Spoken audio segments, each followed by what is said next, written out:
ายศักดิ์ลงทุนทรัพย์ทั้งสิ้นจำนวน 2,319,600 บาทถ้วนและได้ทำการก่อสร้างอุโบสถเสร็จสิ้นเมื่อปี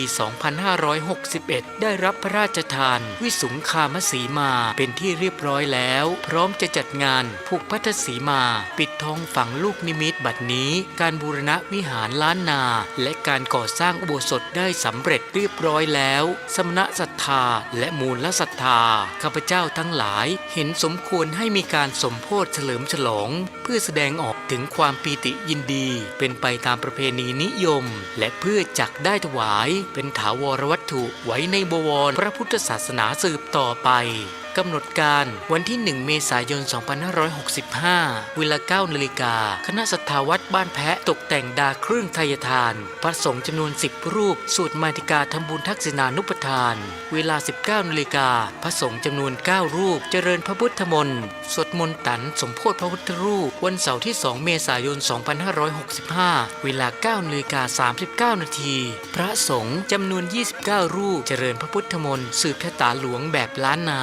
วันอาทิตย์ที่ 3 เมษายน เวลา 9 นาฬิกาเป็นต้นไปอาราธนาหัววัดต่างๆทั้งในอำเภอและต่างอำเภอแห่ต้นโคทานเข้าร่วมทำบุญตลอดวัน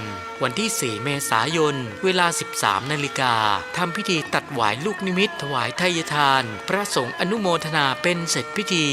ในโอกาสอันเป็นมงคลนี้จึงขอเชิญท่านไปร่วมทำบุญอนุโมทนากับข้าพเจ้าทั้งหลายตามวันเวลาและสถานที่ดังกล่าวโดยพร้อมเพรียงกันงานนี้มีมโหรสพตามสมควร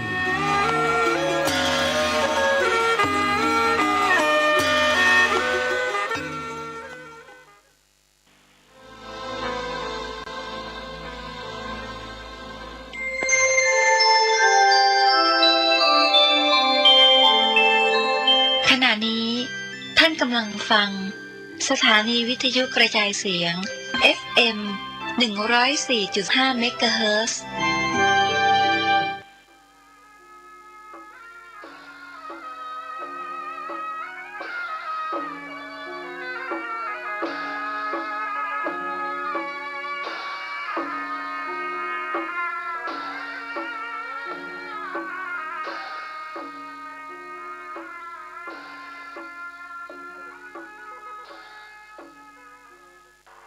จะได้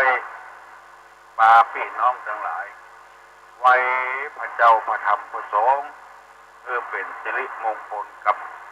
เรื่องกับตัวกับครอบครัวกับพี่น้องเพื่อนบ้านใกล้เคียงเตรียมตัวเด้ออะระหังสัมมาสัมพุทโธภควาพุทธังภควันตังอภิวาเทมิกราบสวากาโตภควตาธัมโมธัมมังนัมมัสสามิกราบสุปฏิปันโนภควโตสาวกสังโฆสังฆังนัมมามิกราบอันตมัยยังพุทธัสสะภควโตภะคะนะมะกะลังกะโลมะเสนะโมตัสสะภะคะวะโตอะระหะโต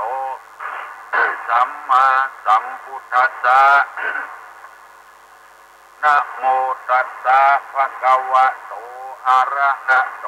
สัมมาสัมพุทธัสสะนะโมตัสสะภะคะวะโตอะระหะโตสัมมาสัมพุทธัสสะพุทธังสรณังคัจฉามิธัมมังสรณังคัจฉามิสังฆังสรณังคัจฉามิทุติยัมปิพุทธังสรณังคัจฉามิทุติยัมปิธัมมังสรณังคัจฉามิทุติยัมปิสังฆังสรณังคัจฉามิตติยัมปิพุทธังสรณังคัจฉามิตติยัมปิธัมมังสรณังคัจฉามิตติยัมปิสังฆังสรณังคัจฉามิอิ โสภะคะวาอะระหังสัมมาสัมพุทโธวิชชาจารณะสัมปันโนสุขโตโลกาวิทูอนุตตโลปุริสาธัมมสารติสัทธาเทวะมนุสสานังพุทโธภควาติสวากขาโตภควตาธัมโมสันติติโกอะกาลิโกเยหิปัสสิโกโอปนะยิโกปัจจัตตังเวทิตัมโมวินโยหิเตสุปฏิปันโนภควโตสาวกสังโฆอุจุปฏิปันโนภควโตสาวกสังโฆญาญะปฏิปันโนภควโตสาวกสังโฆ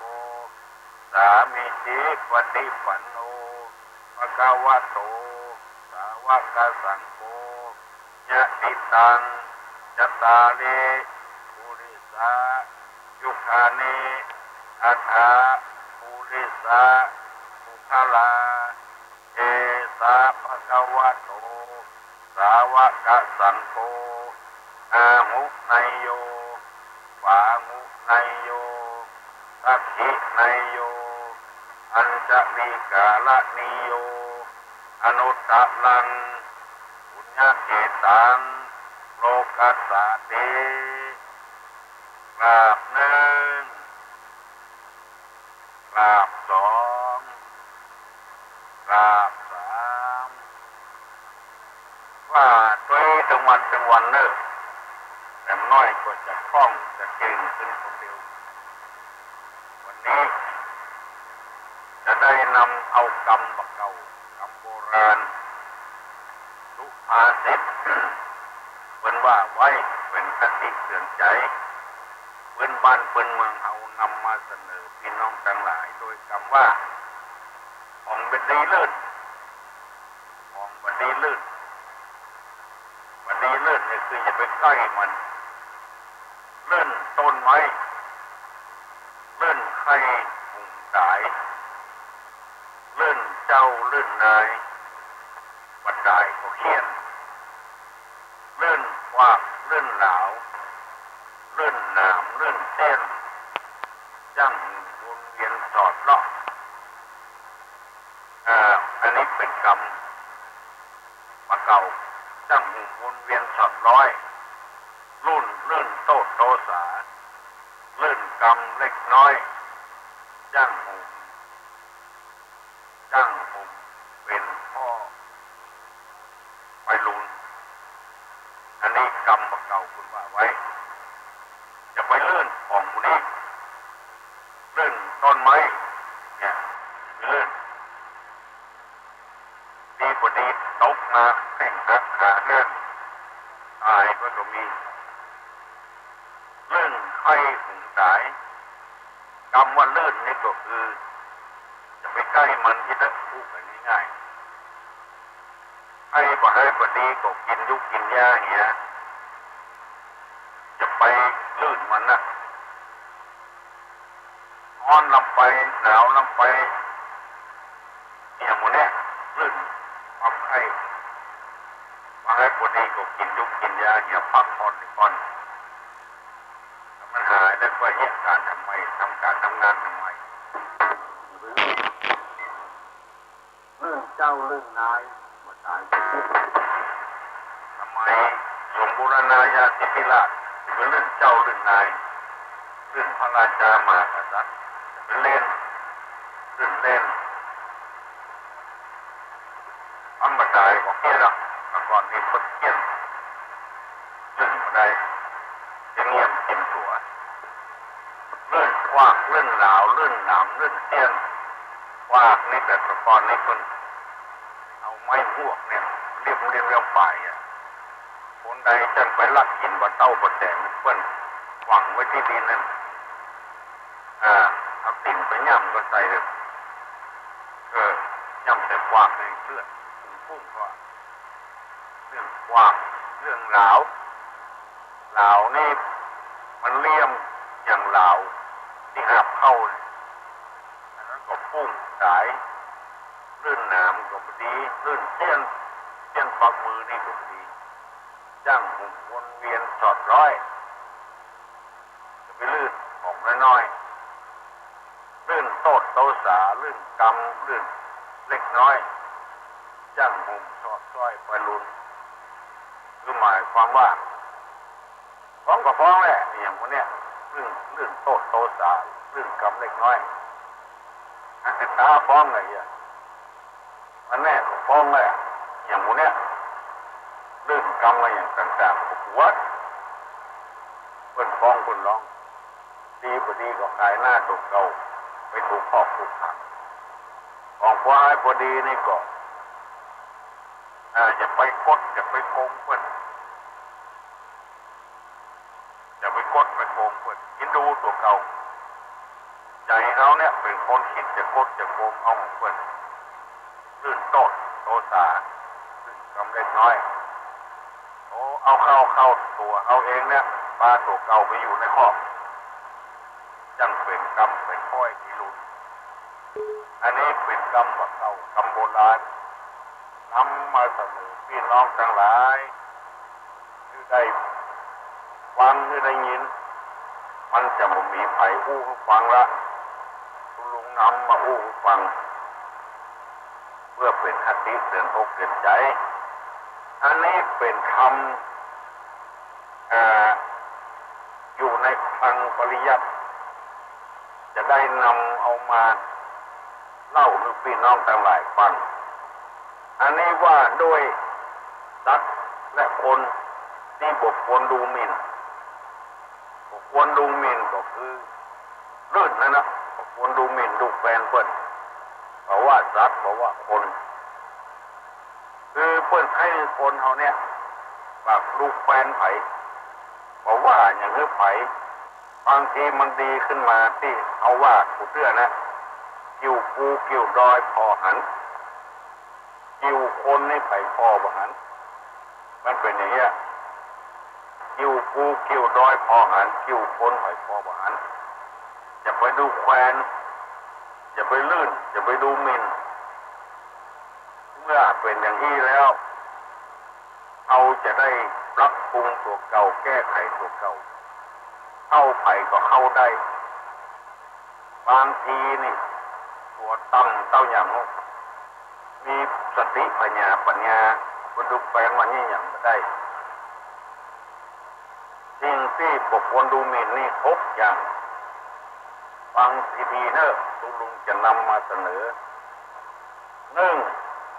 หูก็มีหัวยังเดินได้เนี่ย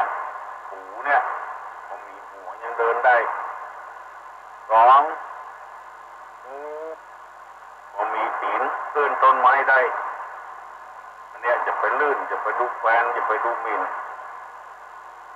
3แม่ไก่บ่มีนมยังเลี้ยงลูกได้4ลูกคนเลว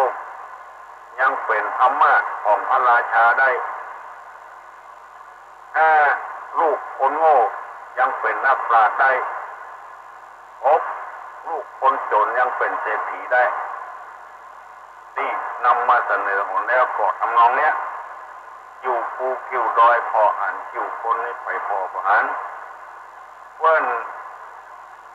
เอาธรรมนี่มาเสนอ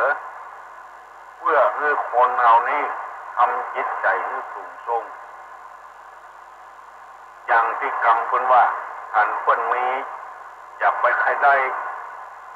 อันเพิ่นขี้ไรจะไปดูแควน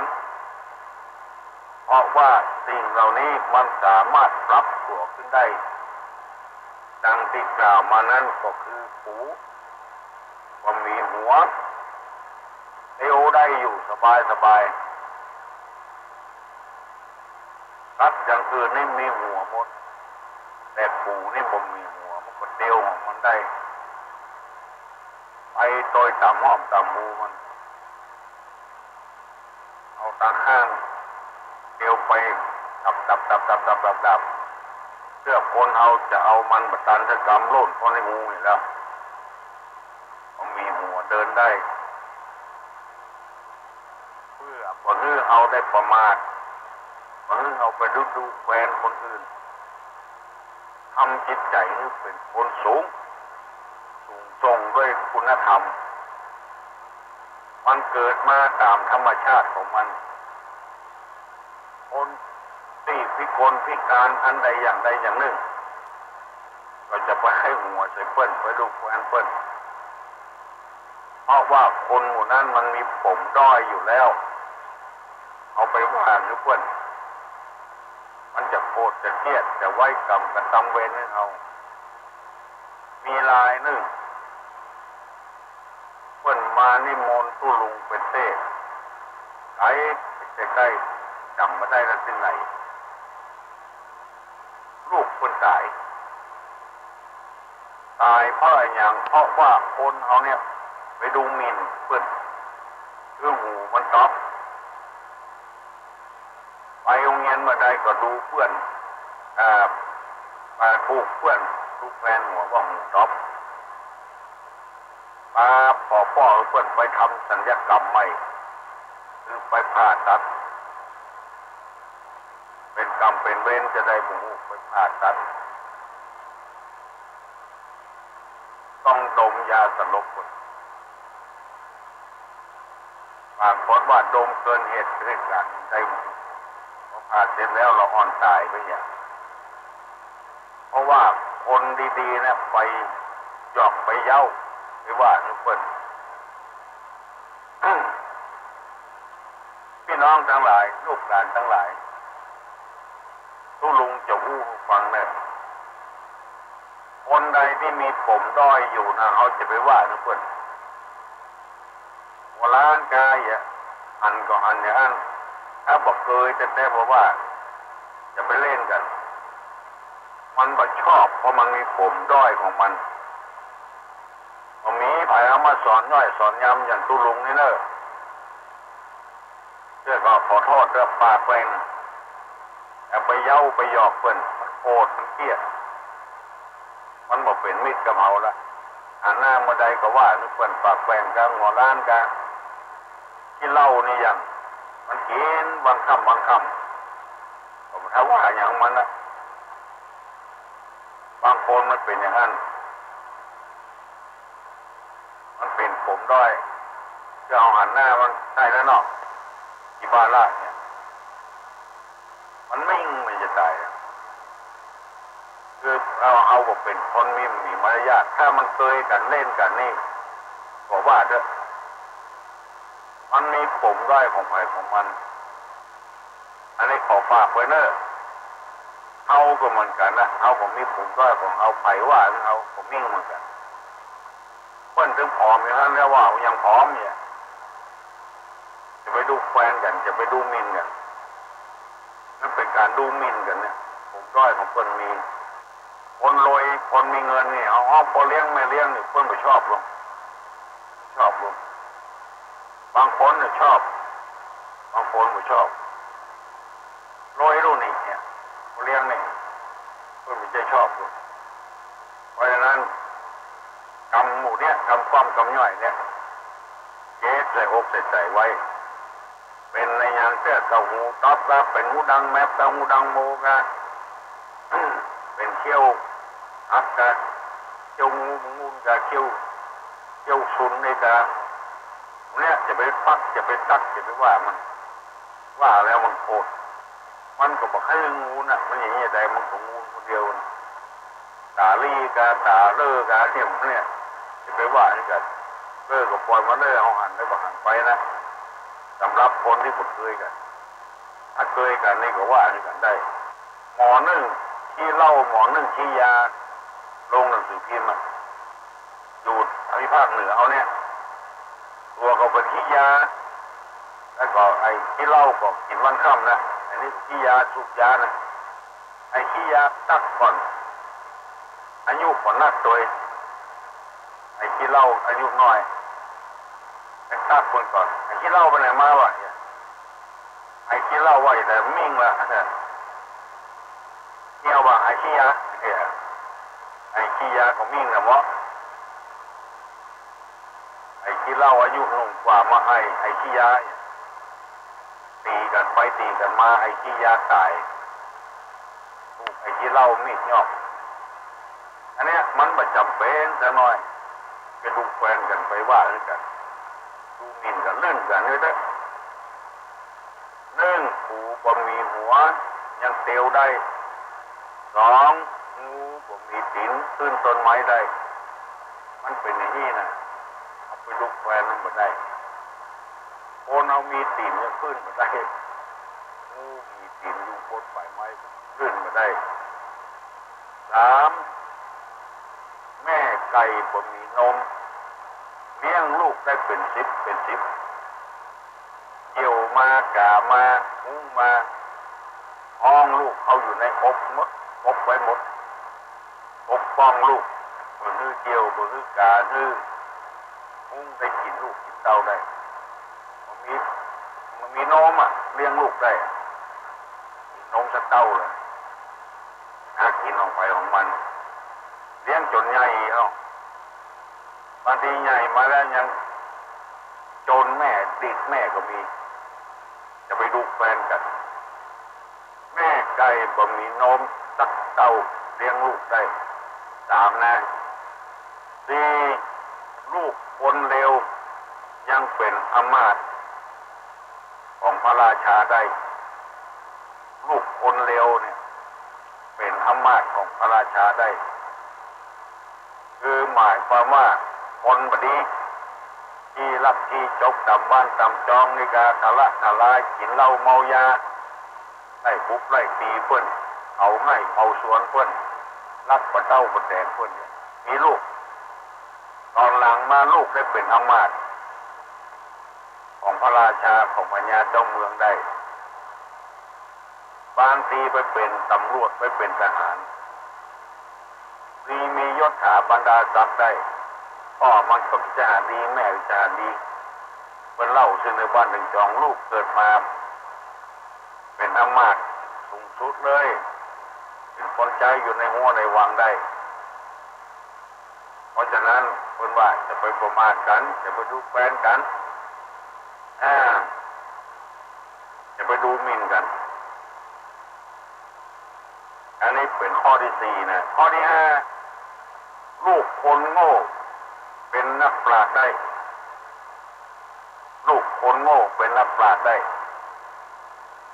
คนโง่ก็คือคนที่ปฏิบัติเป็นแหบนะ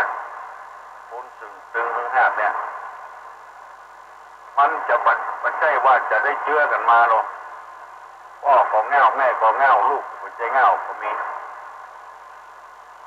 ยังได้ดิบได้ดีก็มี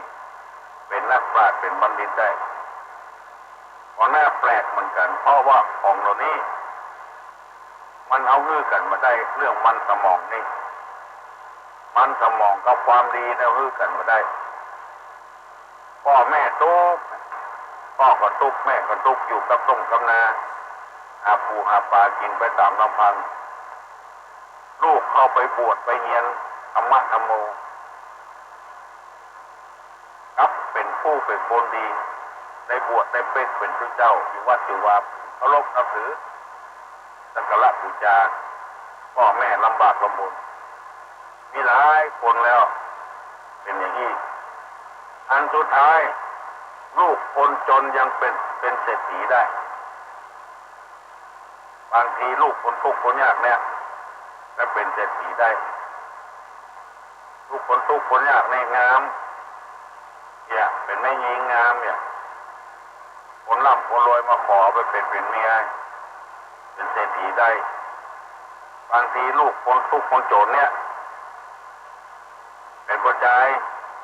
เนี่ยการดีมันขยันเนี่ยเอาไปเป็นลูกจ้างเพื่อนเข้ามาเข้าพอเลี้ยงเอาลูกสาวอย่ารับเป็นเศรษฐีดีหรือพ่อหรือแม่ก็มีหลายรายนะเป็นคนทุกคนเนี่ยไปรับจ้างไล่งวดกลางการรับจ้างเก็บเมี่ยงการรับจ้างเนี่ยอย่างว่าอยู่กับรถกับรางเนี่ย ขับรถด้วยเพื่อนดีนิสัยดีอย่างเงี้ยทุกคนจนแต่นิสัยดี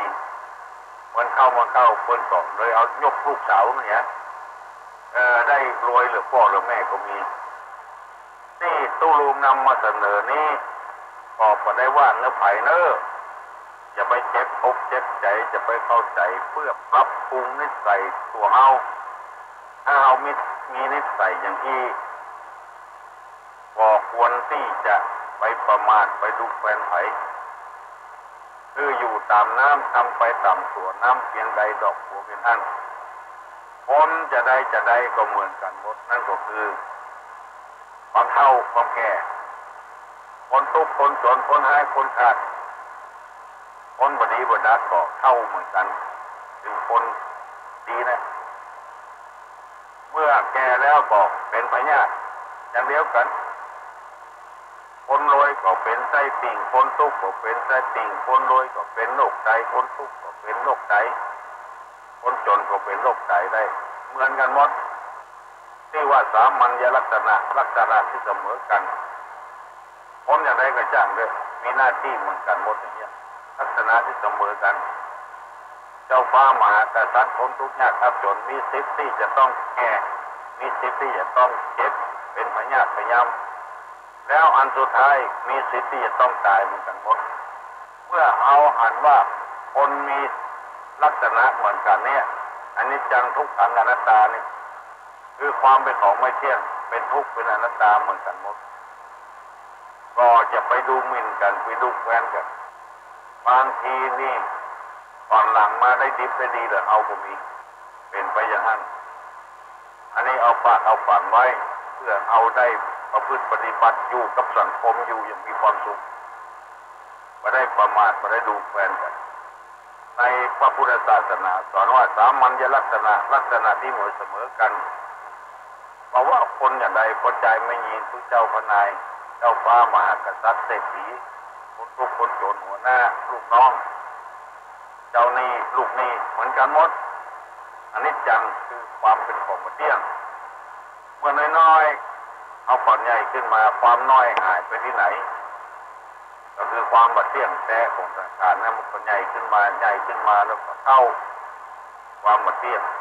แก่นตาก็บัดเที่ยงแท้แน่นอนแจ้งแล้วก็มืดหูก็บัดเที่ยงแท้แน่นอนได้ยินแล้วครับหูลึงไปเห็นก็มีเพราะว่าเจ้าว่านายว่าไพ่เหมือนกันหมดบุคคลมีสิทธิ์อย่างเดียวกันคืออนิจจังความเป็นของไม่เที่ยงมีทรัพย์สมบัติเมื่อรุนมาอาจจะบ่มีก็ได้เมื่อก่อนบ่มีเมื่อรุนมาอาจจะมีก็ได้ก่อนนี้เป็นคนสึงหากพอได้อบรมคำสั่งสอนมาเป็นคนดีขึ้นก็ได้ใครจะไป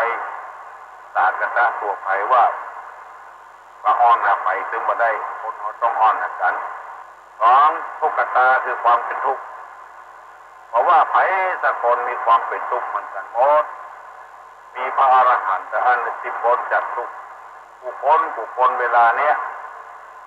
ไปงานคนเป็นพญาคอยโอยอายเอาเขาขอยินดูเพื่อนเอาก็เป็นเพื่อนก็เป็นเหมือนกันนะเป็นทุกข์อย่างเดียวกันมันเป็นทุกข์อย่างใดอย่างหนึ่งมีเงินมีคำก็ยังทุกข์อยู่เคยได้ยินไม่ออกคนหนึ่งเป็นคนรวยนะมีโรงแรมมีบ้านเงินเดือนดาวมาจมตัวเก่าเป็นโรคกระเพาะลำไส้บ่มีอย่างขอบอกว่านะขอไปเจ็บท้องไปไส้เด้อขนาดมีแล้วหมอบอกเจ็บท้องจะไส้มันเป็นไปว่าได้ความทุกข์มันเกิดขึ้นทุกคนเพิ่นก็ทุกข์เอาก็ทุกข์เพราะฉะนั้นอย่าไปประมาทไปดูแฟนกันแล้วก็จะไปสาดกระทะตัวแล้วก็จะไปเปื้อนมันเหมือนกันทุกคนเปื้อนนักลำไปเปื้อนก็ทุกข์ถึงวันจะกินก็เป็นทุกข์กินแล้วก็เป็นทุกข์จะนอนก็เป็นทุกข์นอนแล้วก็เป็นทุกข์ได้รับก็เป็นทุกข์รับนักลำไปก็เป็นทุกข์ผู้ย่างเป็นทุกข์นั้นทุกข์ตาอนัตตานี่ความเป็นของไม่ใช่ตัวใช่ตนคือผมได้เที่ยวหนังแก้มตาหูจมูกลิ้นกายใจที่มีอยู่ในตัวเขาเนี่ยเรียกว่าเป็นของธรรมชาติไม่ใช่ตัวเอาถ้าตัวเอาเนี่ยเอาบังคับมันอยู่ ไม่ยิงที่เคยเป็นไม่ยิงงามมาก่อนพอได้ลูกสักคนสองคนเมื่อเข้ามาเข้าก็เหี่ยวยุ่งยากไปหมดมันบังคับมันได้อะตาบ่คือมันมืดเนอะก็บังคับมันได้หูบ่คือมันหนวกเนอะมันก็บังคับมันได้เอวบ่คือมันร้อนบ่คือมันปวดบ่คือมันเจ็บบังคับมันได้เมื่อถูกพร้อมธรรมชาติเมื่อเอาได้ยินอย่างนี้แล้วเอาไปได้สบายใจเอาบ่ได้คึกหาตัวเก่าคนเดียวว่ากูยังเป็นทุกข์แต่ทุกข์ว่าใช่อันนี้จังทุกขังอนัตตาเหมือนกันหมดลักษณะเหมือนกันหมดบังคับมันบ่ได้ก็อาศัยเหตุผลดังกล่าวนี้ไปอ่านเขาใส่ไปเรียนไปศึกษาเราเรียนมาป้าเขาใส่ก็นำมาเสนอพี่น้องทั้งหลายเนี่ยวันอย่างใครจะจำได้พ้องนะที่ทุลุงนำมาเสนอเนี่ยว่าด้วยสัตว์และคนที่ไม่ควรดูหมิ่น6อย่างไปจำได้พ้องหา1หูก็มีหัวเตียวได้อ๋อนี่ใครจะได้ละอ๋อฮัลโหลจำนี่นั่นจำนอ1 2หูมีตีนขึ้นต้นไม้ได้3เลี้ยงลูกใหญ่ได้ไก่บ่มีนมเลี้ยงลูกใหญ่ได้4ไก่มาหายเสื้อนอก4นี่คนอย่างเป็นอย่างไอไปเถอะอันนี้จังทุกขังอนัตตาคนจะได้ก็ไอได้ ฮะโอเคกามันปอดรุ่นเป็นอำนาจของพระราชา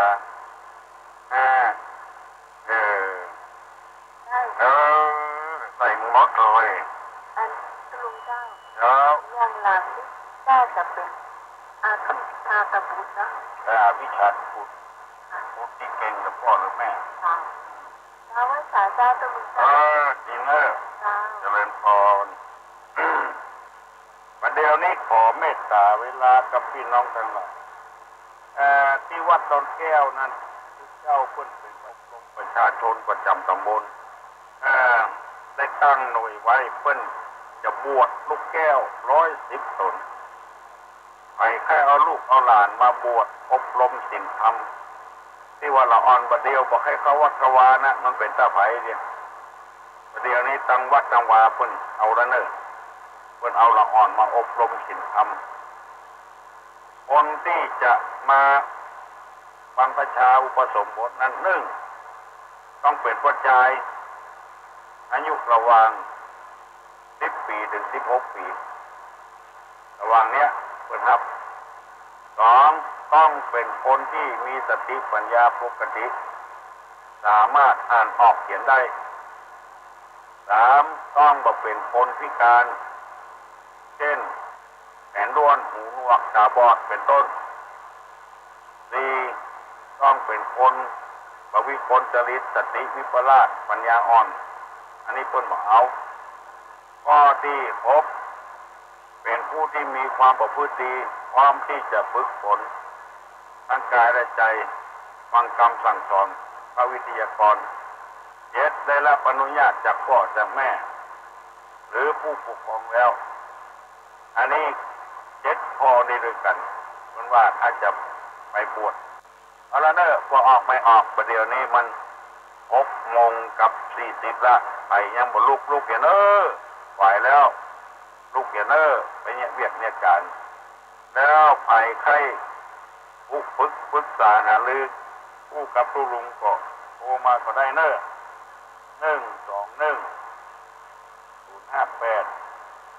ได้ได้จากันสบายอกสบายใจถ้าไปบ่ผู้ลุงก็จะถามมือได้ขาดความมือได้เสียเวลาอะไรต้นเท่าพริกไม่ติดดินต้นเต้าพริกไปติดดินต้นเต้าพริกไปติดดินอย่างอ้อ121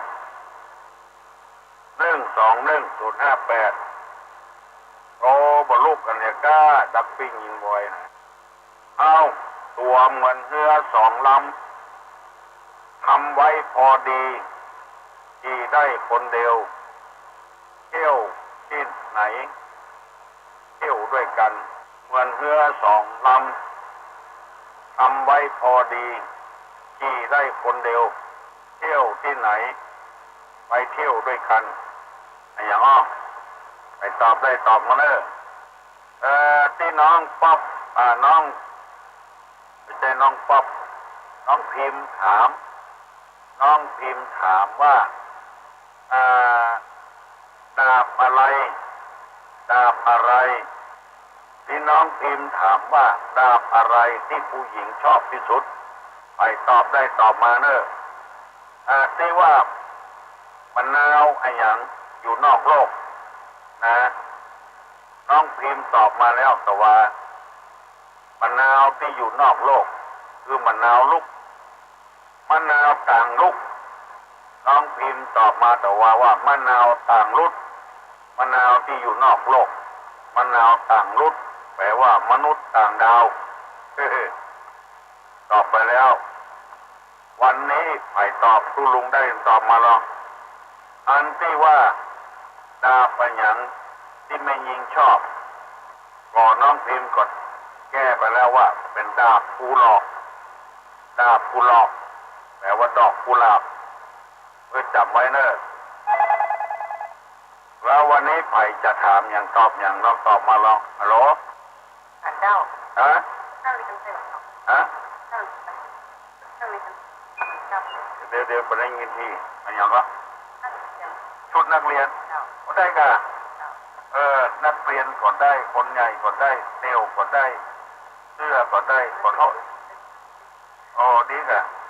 ใส่กล่องมาด้วยแล้วก็มันเหลือน้อยมันบอกพอเพิ่นมาเอาส่งมาด้วยเนอะติดที่ว่าเนื้อน่ะใช่หรอมันเหลือปล่อย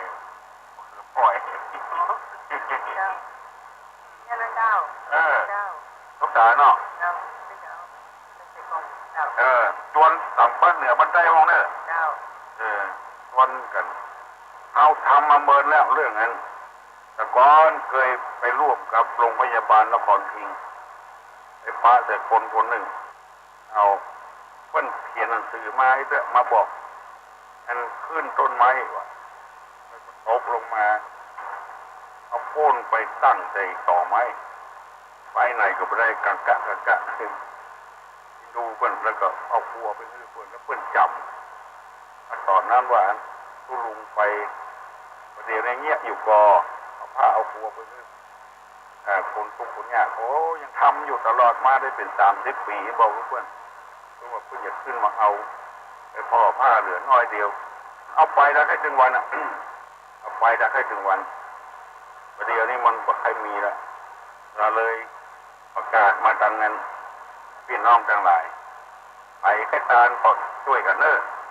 ตานก่อนปีใหม่นี่จะดอกเพาะจะดอกไผ่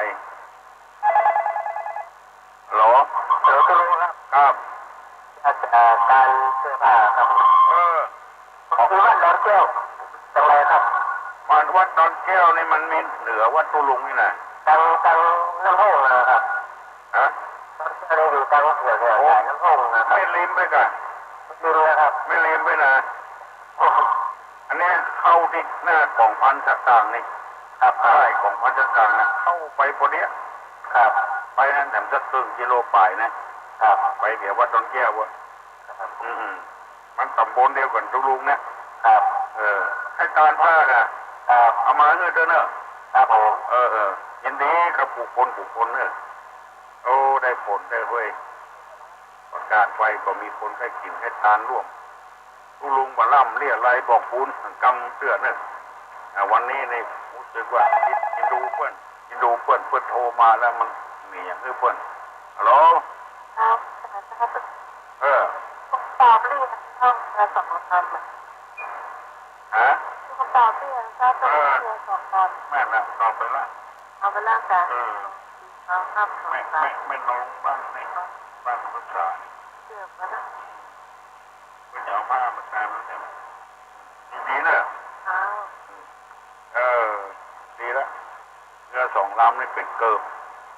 ลูกอะไรออกไปแล้ว ออกไปรับไม่กลับขึ้นมา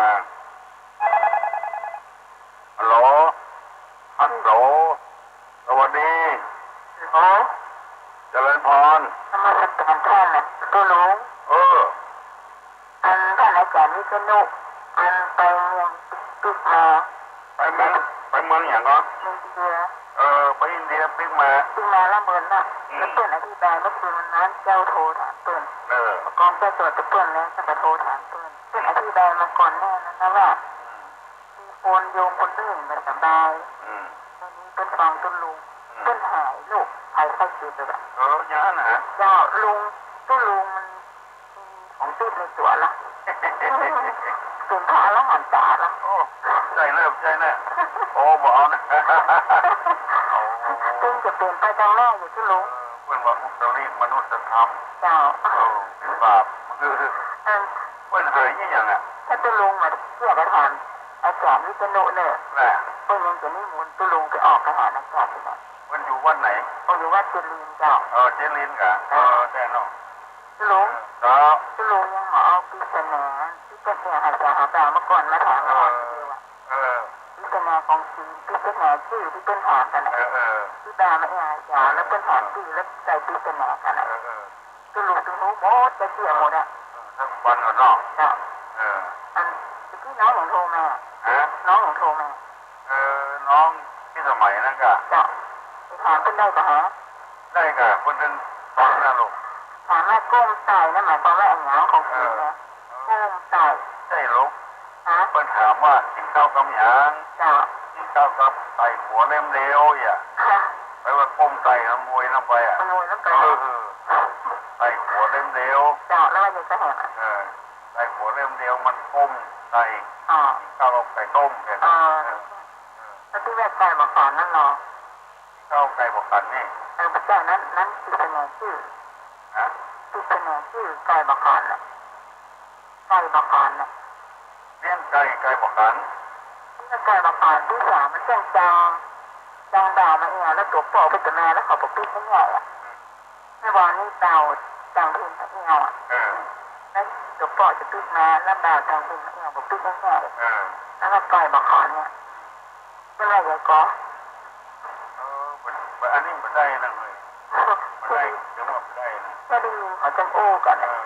ไก่บอกกัน เวลาไปทัวร์จะไปที่ไหนก็หอมได้แล้วเขาไม่ใส่ปัญหากันไปทัวร์จังไปการไปที่ไหนจังกรุงเทพไปเนี่ยเขากินข้าวล่อแล้วเขาใส่ปัญหากันจะลองปอดใต้ประกันล่อที่ไหนได้อย่างอ้อยขอโทษไม่จริงเนาะร้านหอนแบบ ที่ข้างหัน เจาะเองดีเราเองที่เป็นเตะรออย่างอันนี้เป็นชื่อของคนนะที่ว่าอย่างอ้อที่อีแดงนี่ก็ว่า แต่ตัวเองนี้ ที่นอนนี่มันก็มีคมในของเขาก็เนาะ โอ้คนโบราณมัน เจาะเจาะ เข้าใจตอนก่อนนี้ถ้าไปต่อมาได้เพิ่นเหมาเป็นตัวพ่อหรอก เจาะ ตัวบอกคนถึงเพิ่นเหมาเป็นหัวเป็นเชื้อ ไม่รู้จะได้ยินที่ประจำไว้อะหนังทัวร์แล้วเขาลอกไปข้างหลังนะจะดูเขาถึงออกแรงมาแล้วโอ้เจ้าก็ว่ามีคมเป็นเนี่ยกันร้อนละแต่ตั้งนี้ต่อไปตุลุงเอามาออกข้างนอก ออกแปลเสื้อแล้วหรอ แต่เสื้อแล้วแก แปลเสื้อแล้ว อ๋อ ก่อนละ เจาะเสื้อนะตุลุง เช้า เดี๋ยวอู้มนที่เดี๋ยวแวะให้หมอ แน่นอนมันจะจับผู้เมินคนจะว่าเงินธรรมะ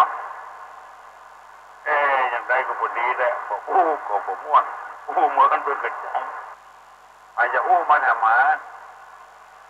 มันจะ7 โมงแล้วเนอะโอ้7 โมงแล้วเนอะ การนมัสการเจ้าร อยประคง ก็ไปหาก็ รอยประคง ได้เลยค่ะ จำเสียงได้ ได้ยินเสียงนั้นเป็นปกตินี่ก็ดีใจแล้วเจ้า ทางเป็นวันแต่บัตรโทรมา โทรมาเนาะ เจ้าวันนี้จะเป็นหาอะไรโทรมา เราใช้เงินลูกหลานได้ยินไหมกัน เจ้า สบายอยู่ เจ้าเป็นห่วงเจ้าเสียงปกติหายว่าใครให้จะดีใจแล้วเจ้าเจ้า มันเป็นบุญ ก็เป็นกำหูนะตื่นมากเลยแค่เข้าห้องส่งไปงงมาก ก็มันก็เจ้าอะไรกันง่ายแต่ไม่ค่อยถูกปะแล้วลองเปิดได้รอละเปิดตั้งแต่เพลงงั้นเพลงบรรเลงละ มันเป็นพูดอย่างนั้นคุณนักศึกษานะเนาะ จ้า ในบรรยายธรรมะธรรมโมเป็นธรรมดา ถ้ามันได้ยินเสียงถ้ามองกายได้แบบสบายใจเสียงมันสองคน ใจแล้วเนาะ จ้าการรักษาอาจารย์ คุณนักศึกษาลูกอะไรออกไปแล้ว ออกไปรับไม่กลับถึงมาลูกอย่างนั้นหรอ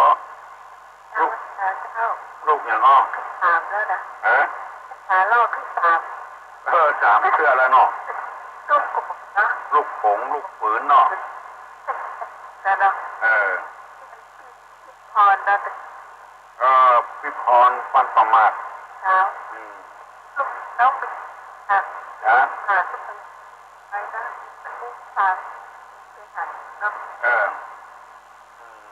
ไปหลวงนะลูกพาไปหลวงมันไปแม่พาเป้าพระน้อยเนี่ยพาเป้าหันแล้วมอสก ไม่ว่าอย่างเพิ่นเพิ่นดึงง่ามในวัดงานว่าเพิ่นเล่นกันมาได้คนเรามันฝืนกันส่วนมากผู้เจ้าเนี่ยสถานเอามาผู้เจ้าเล่นเอาไปหน้าโต๊ะใส่เน้นเลยถ้ามันหลงนี้กับเน้นหลงนี้ที่เล่นน่ะเนาะ ทำงาน หน้าโต๊ะ กาแฟกาแฟกระป๋อง ดูถึงนั้นเนาะโอ้มันว่าไปได้เลยแต่ก่อนผู้เจ้าก็สอนกันเองมันทับว่าเขาอะ บอกน้องอย่างว่าการ เอาไปพ่อคนที่เดียวก็พ่อถูกเอายิดเป็นทักผู้สอนนั่นมันเอากระปุกของโคตรพระเนาะจะเป็นว่าเดินหาข่าวเฝ้ากับ เนี่ยกันเนี่ยกันถ้าเอาไปฟังอย่างนี้เราเอาถือว่าอย่างไปไหนอย่างไปจะไปเอาไปพ่ออย่างเดียวฟังแต่ข่าวเฝ้าจับกินพ่อคิดไม่ได้ถ้าบอกเดี๋ยวก็เจ้าไว้ก่อนดีถ้าจะมีอย่างแล้วก็มีไผ่แล้วก็หาลูกที่ออกไปแล้วกลับขึ้นมาคือลูกโป่งลูกปืนอันนี้ถามกันคือสบายใจไม่ได้จะถามนะกำเนิดไอ้บูอู้ตัวลุงตัวอู้คนเดียวหัวมดอดหนาวกลางยาวอดร้อนไอ้อย่างว่าหัวมดอดหนาวกลางยาวอดร้อนไอ้อย่างว่าฮัลโหลฮัลโหลดาว ปนานฮะเป็นต้องตัดบาทเลยน้องกระตอบถูกมันอยากให้เพื่อนคนอื่นคนนั้นได้เกินมาหาพ่อ นออันนั้นผมไปออกกันเจ็บๆนะอ๋อ การต่างคนก็เอาก็ติดปากปฏิโตกูเอาเนี่ยอย่างไรก็ถือว่าไว้สาธุหลักแต่ว่าถ้าเขาประตูไปมันจะทำใจทำใจคนนั้นมันเป็นความต้องโตไป ไปคู่กับห้องนอกบางคนก็เห็นใจว่าเจ้าว่าอยากให้คนเป็นมันแต่ใช้ก็ว่าเกิดนั้นมันเคยโตมาเพื่อแต่โตบางทีเอาโตเป็นโตที่สันตัดอะไรมันโตมาได้อ่ะเอาประกันดันเอาดันเอาโตเขาเพื่อนก็แต่คนทางเขาไม่ได้ว่าแต่คนได้ให้ไม่ใช่ก็ได้ระวังให้คนไม่ทำได้อย่างเกิดเอาน้ำทำ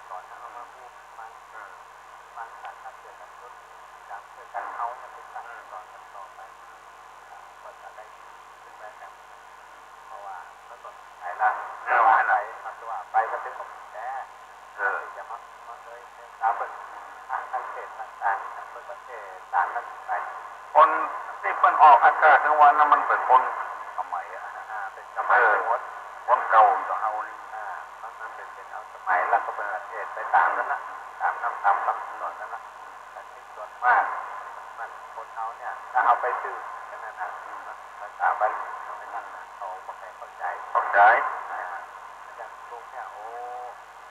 ไม่ใช่ว่าเอามาขายแก้ตามต้องพอแก้ออกมาลักแง่เราเนาะ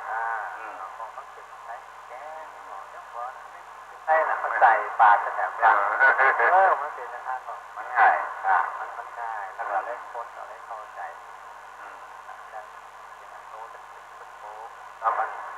อันต้องตื่นจะเรียกแค่เรื่องมหาทุกมันไปมาที่เอาน้ำเอามาโบกกันอันนี้ก็เป็นยันตุ้งไปอธิบายไปมันถึงแก้หรอกผมก็ให้เราไปออกกันสถานเทศพัฒนาให้สองที่มันไปเทียมแต่ว่าผมจะปั้นไปแล้วไปพูดกันก่อนตัดไปตึกโค้งนั้นไปยุดจะเอามาโค้งแล้วมันฝังดึงเปลือกดึงในมันออกผมรู้จักการไปเนาะมันประเดี๋ยวนี้เพื่อนเอากำใหม่เข้าใส่แต่ก่อนเอาว่าลูกลุงแก้วจะได้ละนี่เนาะเดี๋ยวนี้ลูกลุงแก้วไงมันประกาศได้มั้งมันไงนี่เขาแปลมาได้ละลูกลุงแก้วไงเอาแต่ก่อนเอาว่าลูกลุงแก้วจะได้จำได้มันคือว่าถามแล้วก็ตอบไปได้ดีว่าไม่หรอกอันนี้เป็นพูดฟังแล้วก็พูดกันถามมากันถามแล้วตอนทิ้งเลย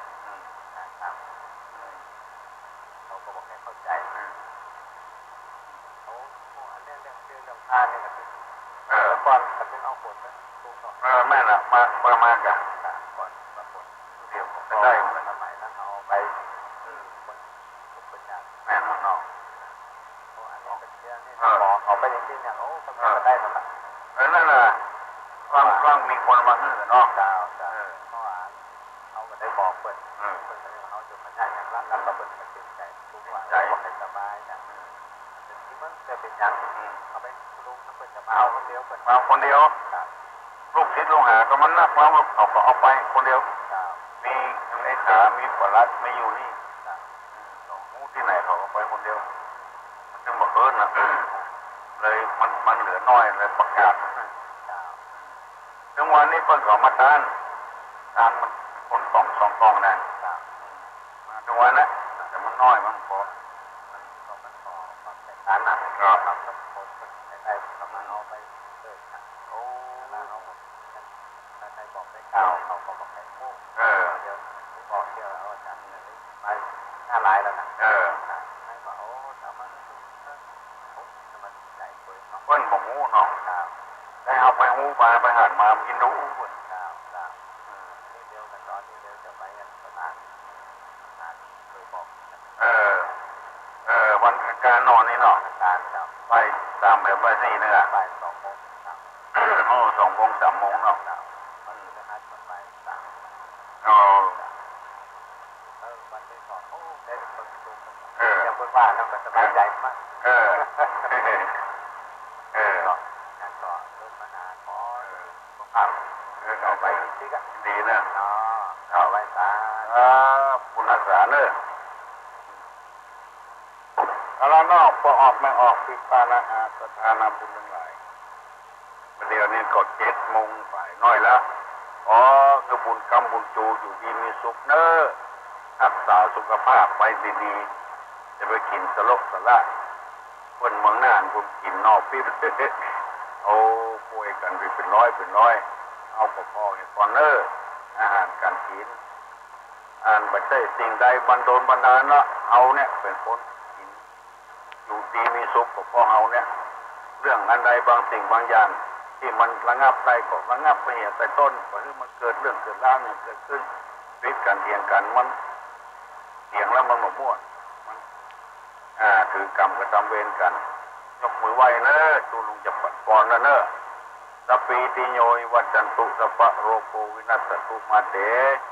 ภวะตนตราโยสุขีติกายุโกภวะอภิวาทนาสีริสนิจังวุตาปจายโนยัตตาโลธรรมาวัฏันติอายุวันโนสุขังวลัง